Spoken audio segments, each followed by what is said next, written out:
ఏది అయినా ట్రై చెయ్యి ఆచి చికెన్ మసాలా. ఆచి చికెన్ మసాలా.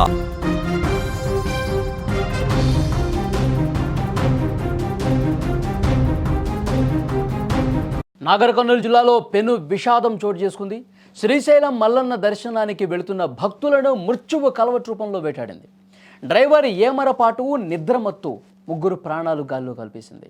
ఉరుకొండ మండలం తిమ్మనపల్లి శివారులో జరిగిన ఈ ఘోర రోడ్డు ప్రమాదం 2 కుటుంబాల్లో తీరని శోకాన్ని మిగిల్చింది. నాగర్ కర్నూలు జిల్లా ఉరుకొండ మండలం తిమ్మనపల్లి శివారులో ఈరోజు తెల్లవారుజామున ప్రమాదం జరిగింది. కర్ణాటక రాష్ట్రం యాదగిరి ప్రాంతానికి చెందిన సుమారు 22 మంది యాత్రికులు 2 క్రూజర్ వాహనాల్లో శ్రీశైలం మల్లికార్జున స్వామి దర్శనం కోసం బయలుదేరారు. అయితే తిమ్మనపల్లి సమీపానికి రాగానే ఒక్కసారిగా వాహనం అదుపు తప్పి రోడ్డు పక్కన ఉన్న కలవర్ట్ను బలంగా ఢీకొట్టింది. ఒక్కసారి స్క్రీన్లో మీకు కనిపిస్తున్నటువంటి ఆ దృశ్యాలు చూడండి. చాలా బాధ కలిగించే దృశ్యం అది. కలవర్ట్ని ఢీకొట్టడంతో ముందు భాగం మొత్తం కూడా ఈ విధంగా నుజ్జు మొత్తం చీలిపోయినటువంటి ఆ వాహనం కూడా మీరు స్క్రీన్ మీద చూస్తూ ఉన్నారు. చాలా భయం గొలిపే విధంగా ఆ దృశ్యం కనిపిస్తోంది. డ్రైవర్ నిద్రమత్తులోకి జారటమే ఈ ప్రమాదానికి ప్రధాన కారణంగా సమాచారం వస్తోంది. ఈ భీకర ప్రమాదంలో వాహనంలో ప్రయాణిస్తున్న మహాదేవి, మేఘ, రామరెడ్డి తీవ్ర గాయాల పాలై అక్కడే ప్రాణాలు విడిచిన పరిస్థితుంది. ప్రమాదం జరిగిన సమయంలో వాహనం చాలా వేగంగా ఉన్నట్టుగా తెలుస్తుంది. ఎందుకంటే ఎంత వేగంగా ఉంటే ఆ కలవట్ని ఢీకొట్టంగానే ఎంత ముందు భాగం మొత్తం కూడా నుజ్జునజ్జైపోతుంది చెప్పండి. ఒకవైపు వేగం ఎక్కువగా ఉంది, డ్రైవర్ నిద్రమత్తు. అందులోనే దానివల్లే ఇంత తీవ్రమైనటువంటి ప్రమాదం జరిగినట్టుగా చాలా స్పష్టంగా వస్తుంది. దైవ దర్శనానికి వెళుతున్నటువంటి క్రమంలో ఈ ప్రమాదం జరగటం నిజంగా చాలా అంటే చాలా విషాదకరమైనటువంటి పరిస్థితి. ఆ కుటుంబాల్లో, ఆ గ్రామంలో కూడా విషాద ఛాయలు అలుముకున్నాయి. పోలీసులు ఈ సమాచారం రావడంతో వెంటనే రంగంలో దిగారు. క్షతగాత్రులైనటువంటి మల్లమ్మ, నీళ్ళమ్మ, శిమాన్య, బసవగౌడ, శివగౌడ, రామన్ గౌడ వీళ్ళందరినీ కూడా చికిత్స నిమిత్తం వెల్దండలో ఉన్నటువంటి NMS హాస్పిటల్కి తీసుకెళ్లారు. ప్రస్తుతం వారిలో కొందరి పరిస్థితి ఆందోళనకరంగా ఉంది. ఎందుకంటే ప్రమాద తీవ్రత అది. చాలా తీవ్రంగా గాయపడ్డ వాళ్ళు స్పాట్లోనే కొంతమంది చనిపోతే, ఇంకొంతమంది తీవ్ర గాయాలతో ఆసుపత్రిలో కొన ఊపిరితో కొంతమంది కొట్టుమిట్టాడుతున్నారు. చాలా అంటే చాలా బాధాకరమైన విషయం. పోలీసులు అయితే కేసు నమోదు చేసుకున్నారు, దర్యాప్తు చేస్తున్నారు. మృతుల కుటుంబాలకు వాళ్ళు ఆ కుటుంబ సభ్యులు మిగతా వాళ్ళు ఎవరైతే ఉన్నారో వాళ్ళకి సమాచారం అందించారు. వాళ్ళు కూడా హుటాహుటిన ఆసుపత్రులకు వస్తూ ఉన్నారు. యాదగిరిలో విషాద ఛాయలు ప్రస్తుతం అలుముకున్నటువంటి పరిస్థితి ఉంది.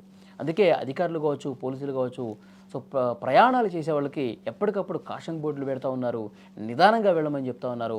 ఏమాత్రం అజాగ్రత్త వహించినా, ఏమరపాటు వహించినా, నిర్లక్ష్యం ప్రదర్శించినా ప్రాణాలు కోల్పోయే పరిస్థితి ఉంది. చూడండి, ఇక్కడ వాళ్ళు దైవ దర్శనానికి వెళ్తున్నటువంటి క్రమంలో ఒక్కసారిగా ఆ డ్రైవర్ వహించినటువంటి నిర్లక్ష్యం, నిద్రమత్తు. ఇక నిద్ర వస్తే కాసేపు రోడ్డు పక్కన బండి నిలిపేసి రెస్ట్ తీసుకోవాలా, పడుకోవాలా, కాసేపు కనీసం ఒక అరగంట అయినా సరే రెస్ట్ తీసుకొని మళ్ళీ ముఖం కడుక్కొని మళ్ళీ వాహనం డ్రైవ్ చేయాల్సినటువంటి పరిస్థితి ఉంది.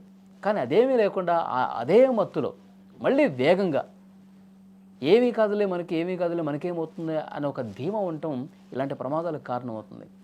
నిద్రమత్తులో వేగంగా ఒక్కసారిగా ఢీ కొట్టేసరికి చూడండి, ఆ కలవట్టికి ఢీ కొట్టడం ఎంత బలంగా ఢీ కొడితే ముందు భాగం మొత్తం కూడా ఏ పార్టుగా పార్టు మొత్తం చీలిపోయింది చూడండి మధ్యలో. చాలా బాధ కలుగుతుంది ఆ దృశ్యం చూస్తుంటే. ఆ వాహనం పూర్తిగా నుజ్జునుజ్జైపోయింది. అందులో ప్రయాణిస్తున్న వాళ్ళు స్పాట్లోనే 3 చనిపోయారు. తీవ్రంగా రక్తం ఓడుతూ స్పాట్లోనే చనిపోయినటువంటి పరిస్థితి. మిగతా వాళ్ళు కూడా తీవ్రంగా గాయాలైపోయాయి. ఈ సమాచారం తెలుసుకున్నటువంటి చుట్టుపక్కల వాళ్ళు, అటు ఇటు వాహనదారులు ఉంటారు కదా, వాళ్ళు సమాచారం తెలుసుకున్న వెంటనే పోలీసులకు ఇన్ఫర్మేషన్ ఇచ్చారు. వాళ్ళు కూడా అంబులెన్స్లను అక్కడ తీసుకొచ్చి క్షతగాత్రులను ఆసుపత్రికి తీసుకెళ్లారు. వాళ్ళ కుటుంబ సభ్యులు కూడా సమాచారం ఇచ్చినటువంటి పరిస్థితి. ఈరోజు మార్నింగ్ సుమారు 4 గంటల నుంచి 4:30 మధ్యలో ఊరుకొండ మండలం దగ్గర, ఊరుకొండ గ్రామం దగ్గర ఒక క్రూజర్ నేషనల్ హైవే పైన అదుపు తప్పి పడిపోవడం జరిగింది. దాంట్లో కొంతమంది ఇంజ్యూర్డ్ అయితే వాళ్ళని NMS హాస్పిటల్స్ వెల్దండ క్యాజువాలిటీకి తరలించడం జరిగింది. మార్నింగ్ లోకల్ CI గారు మాకు ఫోన్ చేసి ఇన్ఫార్మ్ చేసి ఇక్కడికి పేషెంట్స్ని ఇమీడియట్గా తరలించడం జరిగింది. దీంట్లో కొంచెం బాగా బ్యాడ్ ఉండే, తనకు బ్లడ్ వామిటింగ్స్ అండ్ అన్కాన్షియస్ ఉంటే తనని వెంటిలేటర్ మీద పెట్టి చికిత్స అందిస్తున్నాం. బట్ ఇప్పుడున్న 6 మందిలో శివానంద్ గౌడ్ అండ్ మల్లమ్మ కొంచెం బ్యాడ్గా ఉన్నారు. వీళ్ళందరికీ మార్నింగ్ 4:30 నుంచి మేము కూడా అందరం వాళ్ళు వచ్చిన మినిట్ నుంచి ఇప్పటివరకు ఇంకా చికిత్స అందిస్తున్నాం. ఇంకా కొన్ని రిపోర్ట్స్ కోసం వెయిటింగ్ ఉంది. అన్ని ప్రథమ చికిత్స అయిపోయింది. ప్లస్ ప్రాబ్లమ్స్ ని డిటెక్ట్ చేసాము. వాటికి సంబంధించిన డాక్టర్స్ అందరం మార్నింగ్ 4:30 నుంచి ఇక్కడనే ఉన్నాం.